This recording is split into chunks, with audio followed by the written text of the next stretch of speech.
Assalamualaikum warahmatullahi wabarakatuh. Ila hadratin Nabiyil Mustafa Muhammadin sallallahu alaihi wasallam wa alihi wa ashabihi wa dzurriyyatihi wa ila hadrati muallif hadzal kitab Asy-Syaikh Muhammad bin Qasim Al-Ghazi. Al-Fatihah.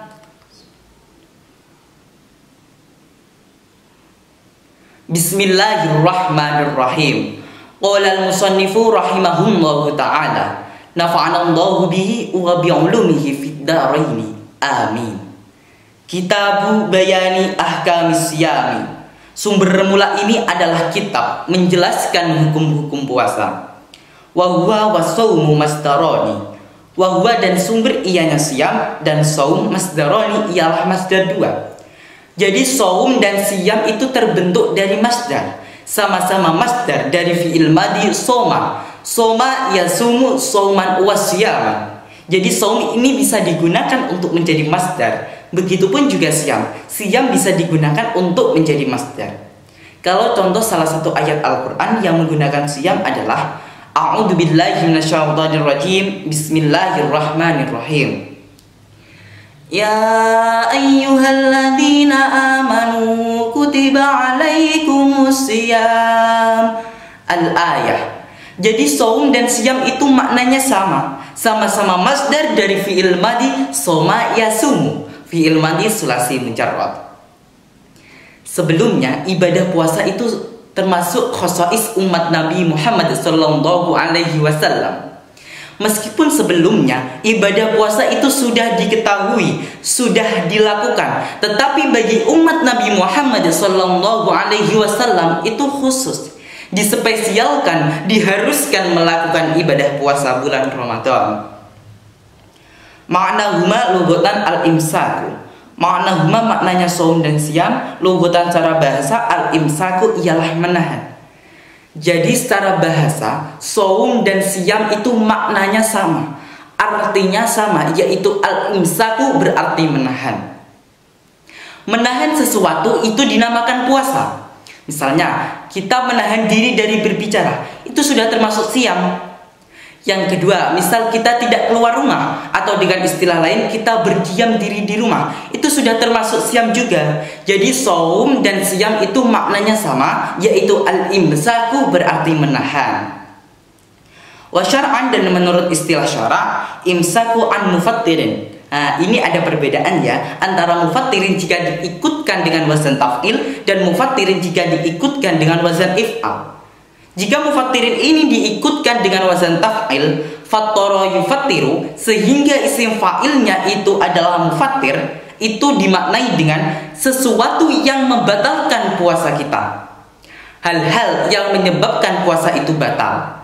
Misalnya yaitu makan, minum, sesuatu yang masuk ke dalam lubang, itu termasuk mufattir, sesuatu yang menyebabkan puasa itu batal. Tetapi jika mufattir ini diikutkan dengan wazan if'al, aftara yufattiru, sehingga isim fa'ilnya itu adalah muftir, itu dimaknai dengan bukan sesuatu yang membatalkan puasa, tetapi orang yang puasanya batal. Misal, saya makan nasi. Saya yang puasanya batal karena makan nasi itu dinamakan muftir. Makan nasi dinamakan mufattir. Kenapa kok bisa dinamakan mufattir? Karena makan nasi ini termasuk sesuatu yang membatalkan puasa saya. Saya dinamakan muftir karena orang yang puasanya batal. Nah, ini ada perbedaan ya antara mufattir dengan muftir. Tetapi di sini dibaca mufattir karena mengarah sesuatu yang menyebabkan puasa itu batal. Imsaku an mufattirin, menahan dari sesuatu yang membatalkan. Biniyatin makhsusatin, dengan niat yang khusus.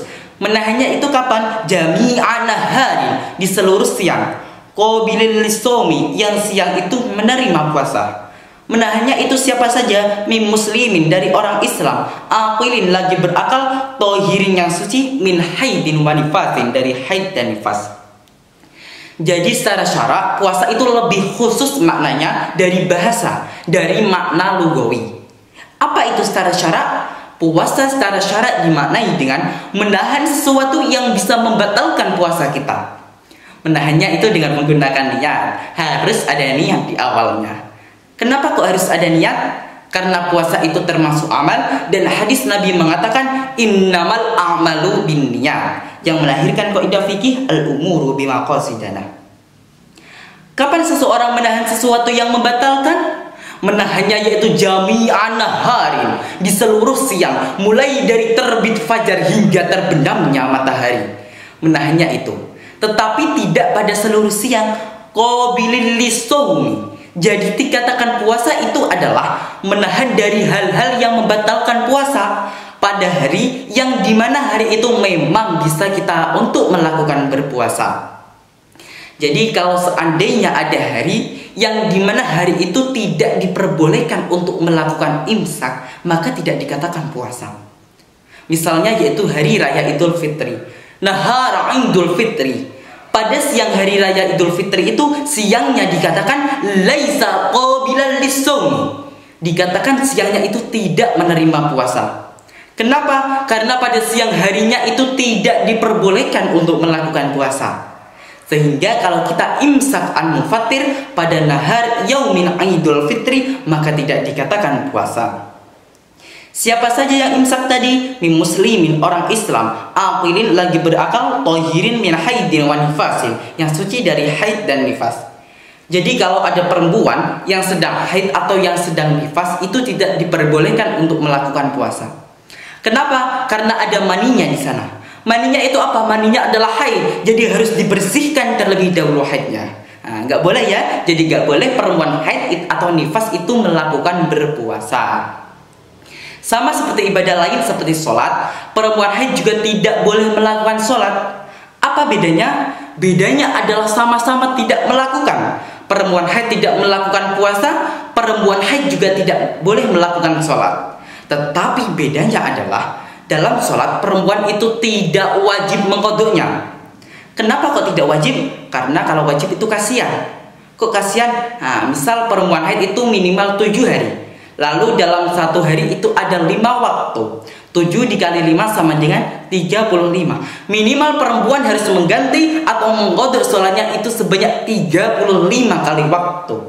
Nah, karena kebanyakan diberi keringanan oleh syariat, perempuan tidak apa-apa tidak mengqodok sholat. Tetapi beda dengan puasa. Karena puasa ini hanya sedikit, anggaplah 7 hari biasanya. Maka tertinggal 7 harilah puasanya.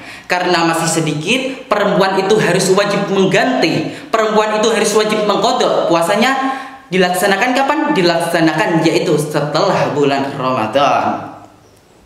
Wasyara itu wujub siam, dan syarat wajib melakukan siam salah satu asya'a ialah 3 perkara. Nah, jadi nanti ada yang dinamakan syarat wajib dan ada yang dinamakan syarat sah. Nanti yang dibahas adalah syarat wajib. Wa fi ba'din nushi, dan ialah pada bagian naskah matan yang lain, matan takrib yang lain yang menggunakan redaksi arba'ata asya'a. Ada 3. Al-Islamu, yang pertama adalah Islam. Wal bulughu, yang kedua adalah balik. Wal aqlu, dan berakal. Wal qudratu 'alas shaum, yang mampu untuk melakukan berpuasa. Wahada, adapun lafaz wal qudratu 'alas shaum huwa sakitu, itu tidak tercantum ala nuskhati salasati pada redaksi 3 syarat wajib tadi. Jadi syarat wajib puasa itu ada 3. Yang pertama adalah Islam, yang kedua balik dan berakal, yang terakhir yaitu wal qudratu 'alas shaum, orang yang mampu melakukan puasa. Orang wajib harus melakukan puasa adalah kalau dia mampu.